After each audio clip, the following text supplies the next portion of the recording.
Sairam, dear listeners, and welcome to a very special episode of Tryst with Divinity. Mrs. Phyllis Kристал was born in London, England in 1914. She started her career as a high school teacher before moving to the United States. There, she married Mr. Sidney Kристал, a prominent Los Angeles attorney. In the late 1950s, Mrs. Kристал and a close friend embarked on a spiritual experiment to connect with an inner source of wisdom, which they eventually called the high C for higher consciousness.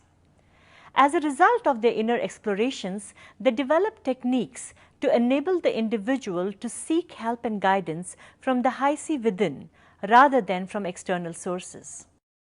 In January 1973, at the age of 59, Mrs. Phyllis Kристал and her late husband, Mr. Sidney Kристал, came to see Bhagwan Sri Sathya Sai Baba right here in Whitefield, Bangalore.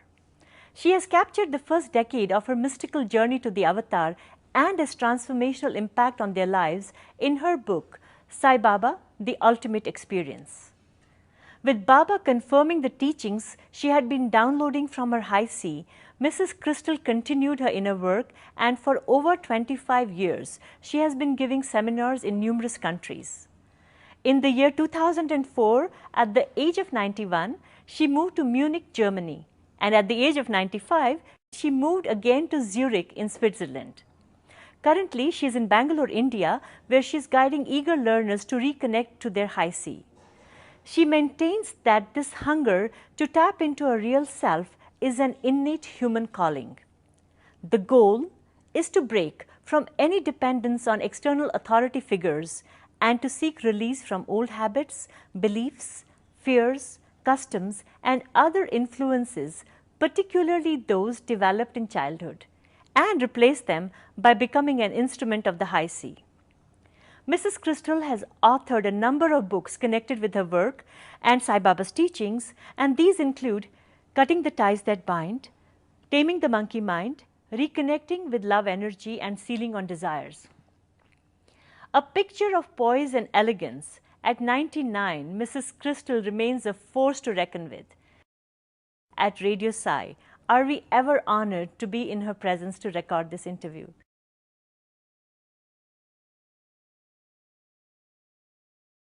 Sairam, Mrs. Kристal, and a very warm welcome to Radio Sai.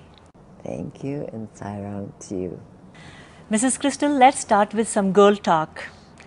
At 99, you look beautiful. You have a glowing skin, a great head of hair, and a lovely smile. And I understand you live mostly on your own, yes, and travel, and you cook for yourself, yes, and you continue to teach actively. How do you do it all? Only when I tune into Baba's energy. That's the only way. That's the only way for any of us. I guess you're tuned to his energy 24/7, all the time. I wish it were all the time, but we forget. We get caught up in the world, and then we forget. But I think we all need to have some way to remind ourselves. You do too? Oh yes. Hard to believe. Now, Mrs. Kристal, through your experience of counseling people for decades, how do you foresee the future of the human race? Where do you see us evolving over weeks, over months, over decades from now? That's a very difficult question to answer, because I myself wonder how on earth there could be a change from the way the world is and the people in it at the moment. What's going to happen to make them available or to make them fit in to what Baba calls the golden age? It has to be his miracle. That takes me to my next question. All this buzz about the golden age, the seismic shift in human consciousness, what do you read into it? I don't know how it's going to happen, of course, only Baba knows that, but there has to be some sort of an event or some sort of a happening that will force people to let go of the material world more and more. That's why I think he gave us the Sealing All Desires program, to let go of our attachment to what we want and our refusal for things we don't want.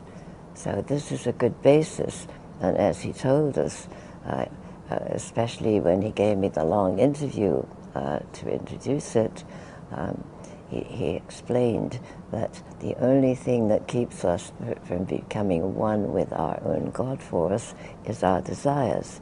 So these were gentle steps just to cut out waste. If he had told us to let go of all our desires, we couldn't. It would be too much of a shock. So it was gentle steps, but people didn't even want to take those gentle steps. And he did tell me that this was the only program of all of his teachings which would take us to enlightenment. The only one, the only spiritual exercise he gave us to do. So basically not to waste food, time. First was money, because he said depending upon your money are your desires. And that's when he told me that the village people were fortunate to that extent because they didn't have as much money, therefore they didn't have as many desires. But the more money we have, the more we can take care of our desires, satisfy our desires. So it's all very logical. Makes complete sense.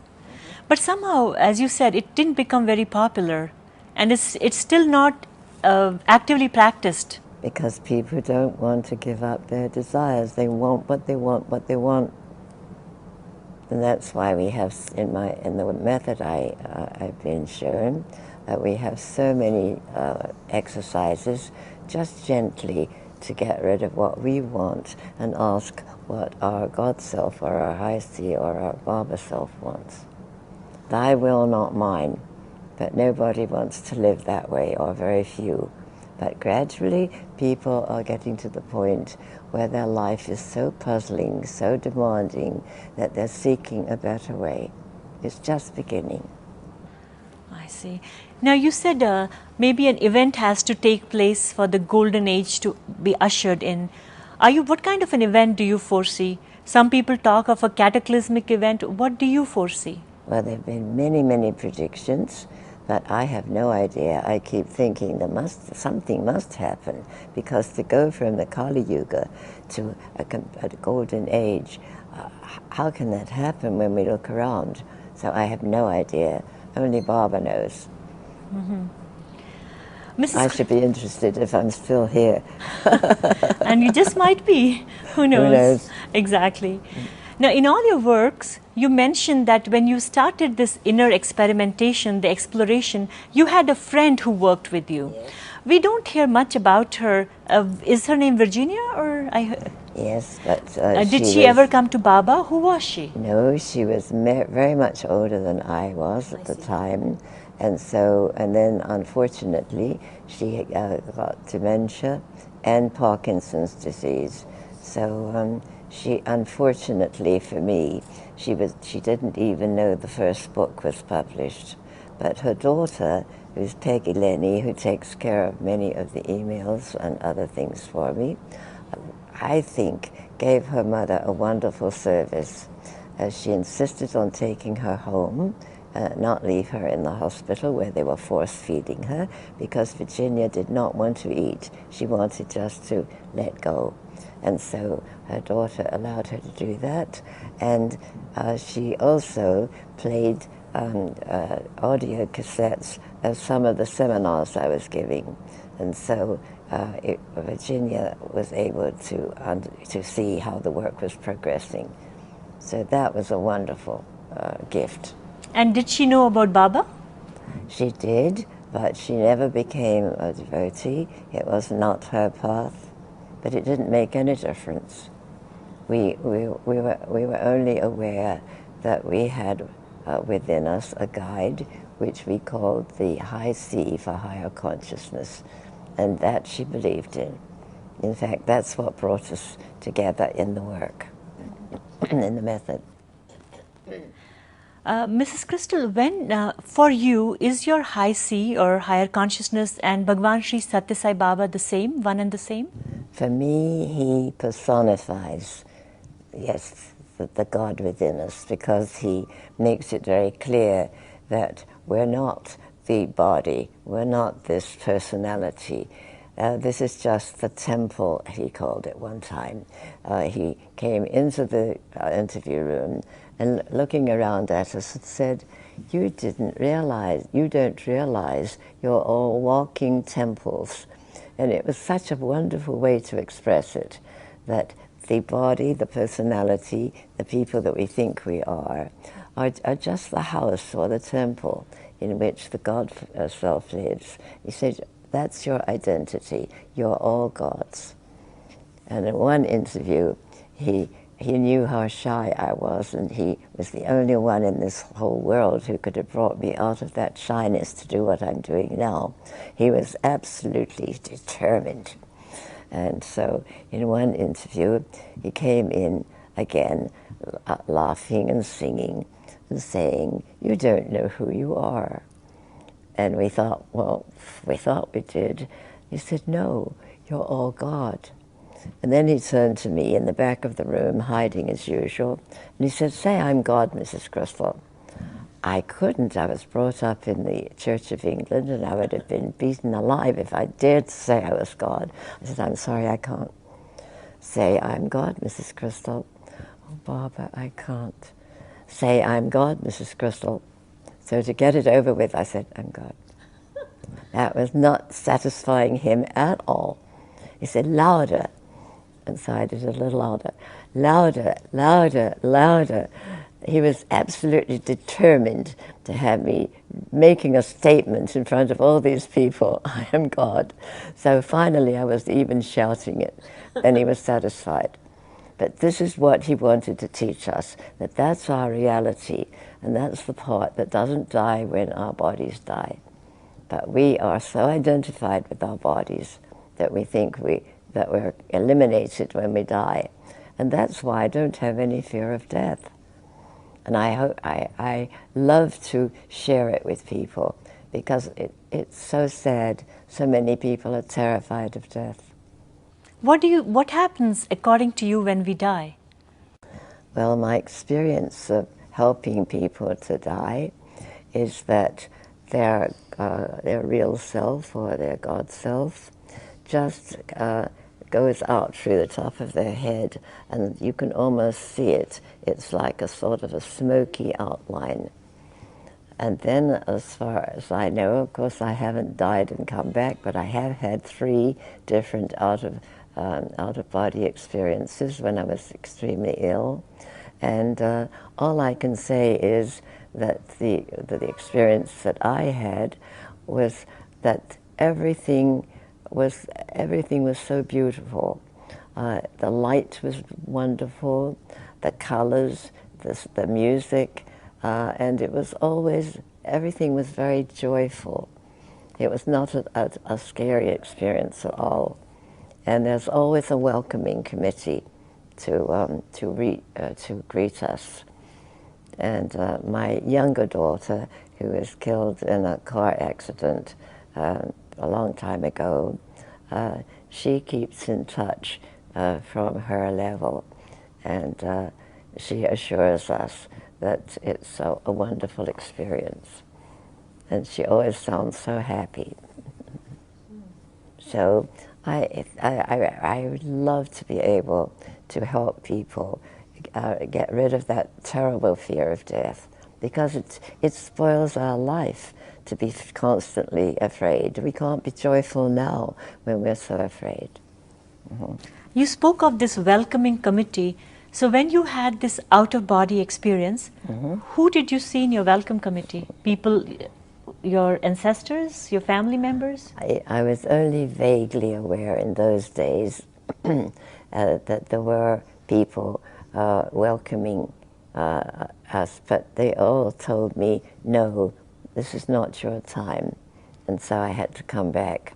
And one of the times I was given a choice, but I had 2 very small children, and so I asked myself, who would look after my 2 children, 2 daughters, if I died? And I thought of each one separately, and I thought, no. So my decision was made, and I came back. And I'm so glad I did. And so are we. I'm sure so is the world.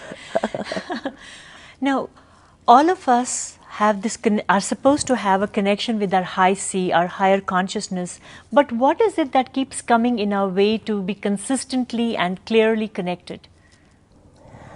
Our own desires, our own belief that we're this little body, and the time, the rushing of time now, the hurry, the constant being the doer. And of course, as we all know, Baba says that we must not be the doer. There's only one doer, and that's Baba. We should always just be the instrument. So I love to be able to teach people just to stop this awful rush. I must do this, I must do that. Have I forgotten that? What should I be doing now? It's worldwide, and we have to keep tuned in and ask, how do you want to use me now? And if you do that all day long, so much more will be accomplished. It's incredible. It's the only way I can do what I'm doing at my ancient age. And now you travel and you give seminars, so don't you ever feel rushed or stressed? Oh dear, I have to be on time, I have to get this done. None of that gets to you? Oh, I'm very human, yes. Of course I do. But then I remember, at least I hope I remember, and then I say, sorry, I'm taking over. Well, how do you want to use me now? But I don't always remember. But you see, people get so upset when they forget, and that wastes time and energy. So I always say, forget it. Just, you've made the mistake, just forget it, and now just get tuned in again. And so there are many different ways to keep tuned in. Mrs. Cristal, do you ever get angry? I get tired, I get sleepy, yes. Angry? And I get tired when I'm not working. When I'm working, I never get tired. What about getting upset or losing your temper? Oh yes, I'm very human. Hard to believe. But very often it looks like I'm upset or I'm angry, but I have to listen all the time to see what Baba wants me to say, and sometimes he'll put something into my head and I'll say, Baba, mentally, I can't say that, but then nothing else happens, so I'm just standing there or sitting there silent, so I have to say it. And sometimes it seems awfully violent, but if I'm an instrument, I can't choose. He chooses how to use all of us. We don't have any choice. Including when you have to put on this angry act. That's right. And now, Mrs. Cristal, is so interesting. At the age of 91, you relocated to Germany, and at 95, you moved again to Switzerland. Why? Well, moving to Switzerland was definitely Baba's demand. And we had an interview with my daughter and my granddaughter and I was supposed to be a speaker with 3 other ladies, and it was a small one. And he almost immediately said, I want you to move to Switzerland, Mrs. Cristal. And I was so in shock. I couldn't ask why, where, when, nothing. I was numb. Move at my age, and I'd already moved to Germany, and now I had to move to Switzerland. And then I think he realized that I hadn't really understood or I hadn't really taken the whole message in. So again, he said, I do want you to move to Switzerland, Mrs. Cristal. And then I knew that that's what I had to do. So that's the only reason I did that. And have you figured out why he had you move in retrospect? No, I haven't. That's one thing I haven't found out. I would love to know. I'm sure there's a good reason. I'm sure there is. I see.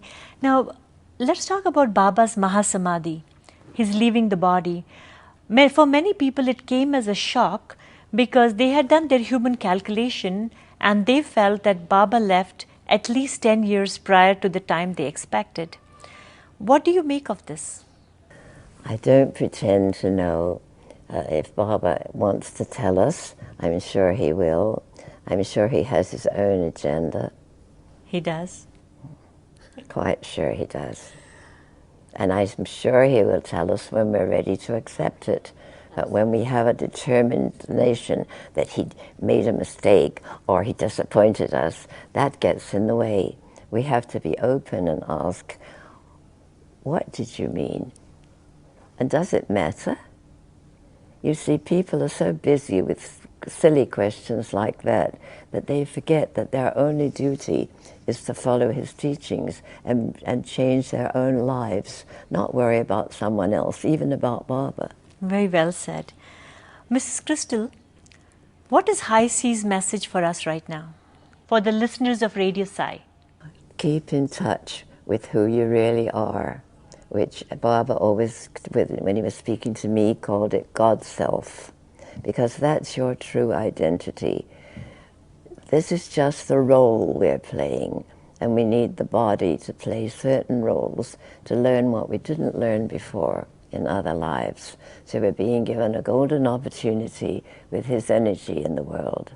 And he did say very clearly that because his energy is still in the world, he can accelerate our karma, and that way we will be able to get ready for the golden age much more easily. What sort of a time frame, even in general terms, this golden age, when is it likely to come? I have no idea. I don't think he ever told us. I guess when we're ready, I don't know.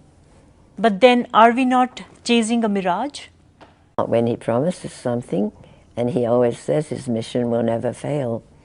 So if we're going to believe his teachings, we have to believe that one too. Very rightly said. Well, I'm not going to say thank you to you, but what I will tell you is why we love you, Mrs. Cristal. Because you're such an inspiring role model, and... No, I'm a threat. I don't think so. Oh, yes. Why? Why do you think so? Why do you say that? Well, people say at 99 I'm doing what I'm doing. Maybe they should be doing it too. At 29, yes, of course. In that sense, because you represent the potential that we all want to live out. And for your love and simplicity, I just want to tell you, we are very grateful to you for granting us this interview. But the only thing I always say is keep in touch with your own true self. That is the inner teacher. That's your inner guide. Not anybody else. Not even the organization. I'm sorry. My husband and Jack Hislop were the ones Baba chose to start the one in the States. But he made it very clear for me that that's where we're headed, to listen to our own high C or our own Baba self. Very well said. That is really a simple step, very difficult, because we're constantly being distracted from it. So we have to keep coming back to that. Mrs. Cristal, do you have free time in your schedule when you're done your cooking and you're traveling? And do you pray every day? What is your day like? I try to keep in touch during the day, which is what Baba told me to do. Because I asked him, are you going to give me a meditation? Are you going to give me a mantra? And he said, no, no mantra for you. Just use the so-hum breath. So and hum. And he sang it. And I started to sing it with him. And he said, oh no, not out loud, inside. So that was the, instead of the mantra. And apart from that, just live according to my teachings. I see. Do you read books? No, I don't. You write them. I used to read all the time, but he made it very clear, and one time asked me, do you want to have other people's opinion, other authorities, or do you want to tune in to the only authority that's really reliable, your own God self? And so, of course, I made my choice. So you talk of this inner empowerment And your workshops are attended by people who believe in Baba as well as people who don't know about Baba. How do they receive what you have to offer? Well, originally he told me to keep it separate because it would confuse people. And then gradually, as people became more familiar, then he obviously made it very clear. And I think the most clear time he made it, the time he made it the most clear, was at a youth conference where I was a speaker, and I gave it was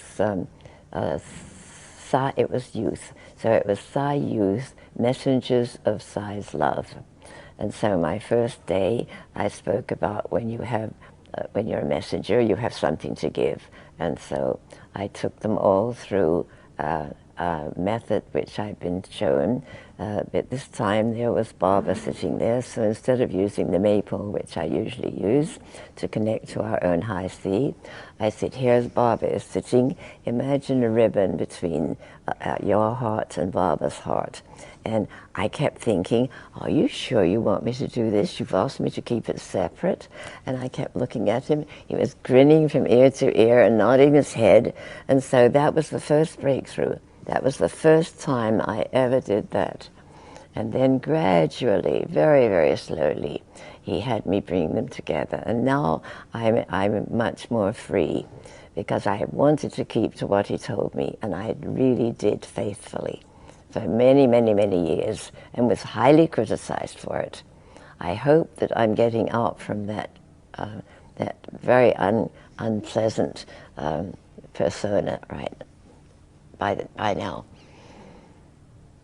because it's much more comfortable for me to be able to share both the method, because let's face it, it was the Baba self inside of me who was giving me the message.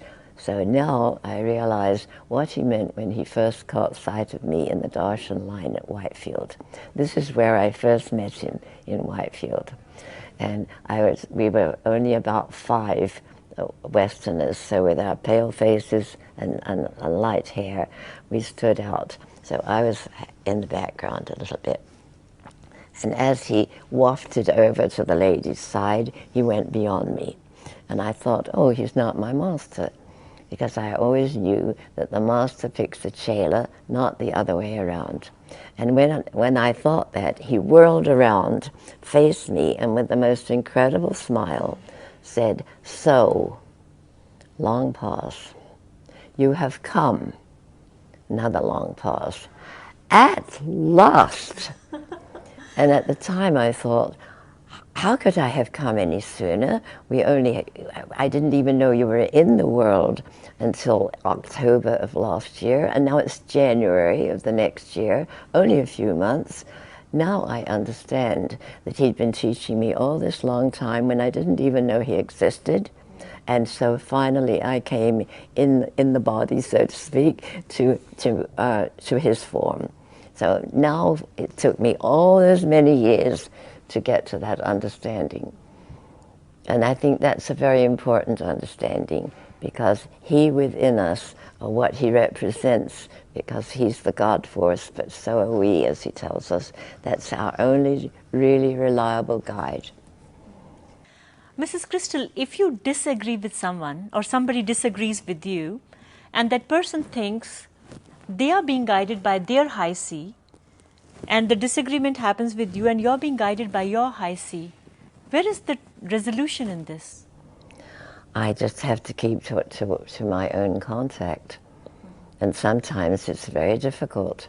And sometimes it comes out rather like anger, or it's so firm. But as I said before, I have no control over it. I have to see what comes out, what comes into my head.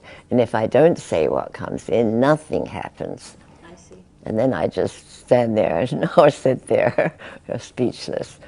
So I think it's a matter of practice. People think they're in touch with their high C when they begin, but it's not an easy thing to give up what you want and listen to this inner voice. And we're all rushing, and there's so much noise in the world that we don't take time to be quiet and practice, but it takes practice to make sure. And I've always asked, when I am a little bit curious, not sure whether, you know, where to go, if something comes to my mind and I think, oh dear, should I really say that?